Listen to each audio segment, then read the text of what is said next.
I want to talk about a book. I want to talk about Uber by Kieron Gillen. In particular, we're going to talk about volume 1 because there's quite a few volumes to this. I've got them all at the moment, and there are more to come out, but I'm not sure when that's going to be. I can't find anywhere for a predicted release date online yet. Uber is, how best to describe it? Uber is an alternate history involving World War II and what would happen if, when during the back end of World War II, the ability to create superhumans was discovered. Unfortunately, what if it was discovered by the Nazi Party? Now, they do this by utilising a substance called Woden's blood, little red crystals that when they impregnate or insert them into people, they have a chance of gaining powers or not. If they don't, they just become a pile of mush. If they do, then they've again got a number of different treatments they can have with the Woden's blood before they max out and then go on to become another pile of mush. Or they remain with a certain level of superpower, and there are different stages of these powers.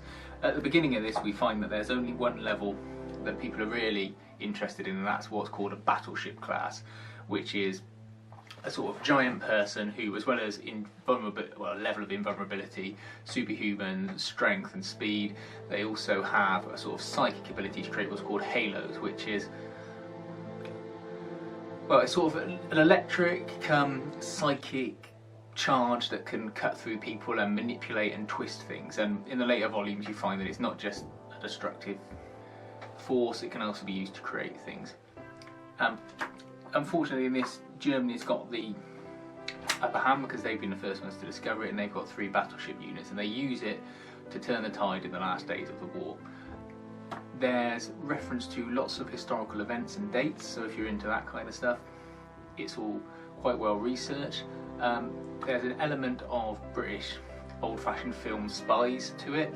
You've got someone defecting from Germany as a spy along with other people trying to get the secrets of Woden's blood, and then it's all been thought out as to, well, how would all the other countries involved in the war react, and would they not have their own programs and plans to try and steal this information and get the upper hand. The artwork throughout this is excellent. It's all thoroughly consistent. They use the same artist throughout the volume, so you don't have changing art styles.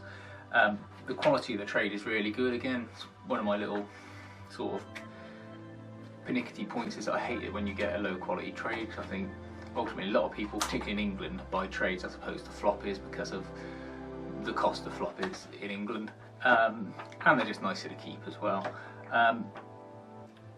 This is well worth checking out. I got mine quite cheap off Amazon. I have to say they don't stock it down my local comic book shop, and I couldn't be bothered to put an order in for it and then have to wait for it to come through in case it wasn't any goods. So it's well worth the read. There's lots of detail. If you like the science behind things, they do have to keep explaining the science in lay terms, but it's quite science fiction-y and fun. Yeah, and the other volumes are really good as well. I won't discuss them all individually, but I might discuss chunks of them because they cover different sections of the war and different countries' involvements, and there are large plot developments throughout them.